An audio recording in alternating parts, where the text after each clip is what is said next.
It's time to share the new month's sheetload of cards from Call Me Crafty Al and how I used her sketch. Hey guys, it's Beth. Welcome. It is the beginning of February, and that means I get to share with you my cards that I made using the February 2023 sheetload of cards from Call Me Crafty Al. This is a sketch that she puts out every month. She gives you a supply list, cut list, even a cut guide. It's amazing. And each month it makes a certain amount of cards. This month was 12, and this month it is a standard A2 size card. This is also a collaboration, and she has several kind of a collaboration team that gives you different ideas on how to use her sketch. And so there is a hashtag in the title above and in the description box below that you can click on, and that will take you to everybody who is part of that collaboration team, their videos on, and see how they used this month's sketch. There's also a link to Alicia's video in the description box below where she tells you how you can download this sketch for this month as well.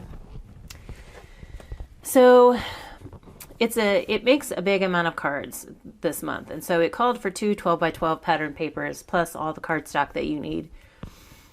And for some reason I decided I wanted to make, well, I had kind of looked through some of the pattern papers I had. I knew I didn't want 12 of almost the exact same design. For some reason I wanted them to be different this month.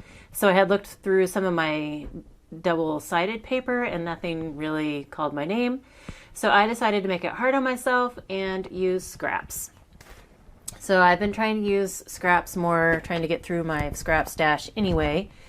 And I liked how this sketch used like smaller bits of pattern paper, and I thought it would be perfect for scraps because I can't tell you how many strip scrap pieces I have that I'm sure I could go through more and come up with a bazillion cards based on this design in my scraps that I have. So I decided to go through my scraps. I started out with some like multicolored scraps first, and then went to find some more like single color or, not as multicolored scraps that would go with it.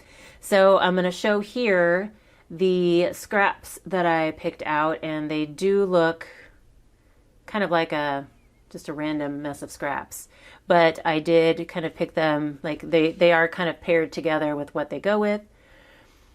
And then as far as trimming them, I trimmed them kind of each differently based on the size of the scrap. So I'm showing you a little bit of how I trimmed.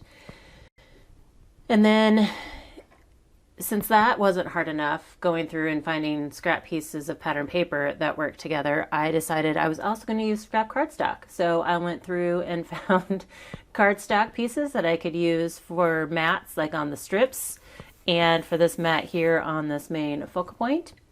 So that's why you'll see on some of my cards the colors of the mats differ.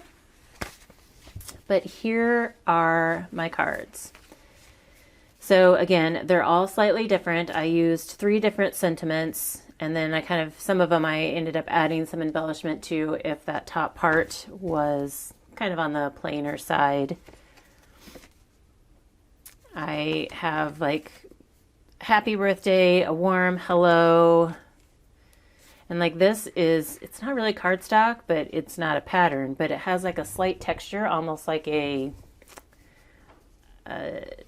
faux leather feel, but not really. I mean, it looks like a faux leather, but it doesn't really feel like that, but it does have like some raised elements. So just a variety. This one I actually pulled in some pattern paper to go behind because I couldn't find a scrap of cardstock with the color that I wanted. This one I went with some more of that like leatherish type raised paper instead of pattern paper for those strips. This one I did a little differently. I decided to alternate the pattern paper or the pattern strips behind that focal point, and I also went for solid cardstock here in the center because I thought that would work better with the different patterns behind it. And this one I had intended to make to show you that you can also turn it horizontal and it'd be really cool. But I just got in the groove with putting my little sentiment corners here all in the same spot and realized luckily it works both ways and it does open correctly. So I was going to show you that you could also do it this way. It'd work really well. And I also think you could adapt it to use strips that go across like horizontal. They would just be longer strips. So since I made it more difficult for myself with all of the other parts, I decided for the circle part, I would make it easier on myself. So this is a picture of my silhouette screen, and I just made four 4-inch circles and went ahead and added kind of a cut lines going through the middle both ways so that it would go ahead and cut the circle and cut it into 4 pieces for me. And so then I didn't actually have to trim out my circles as well. So that was helpful. Then I just had to stamp them and put them on. I do have scraps on the inside of all of my cards, and it worked out really well, like on this mermaid card, that I was able to get all the different mermaids in there on one scrap. And I ended up with 14 cards because I wasn't using, you know, a specific number of 12 by 12 papers. I was just using random scraps. And so there's a couple of them where I was able to get more than one card from the set of scraps I had. Like here, I was able to get 2, but I just gave them different sentiments, so they weren't exactly the same.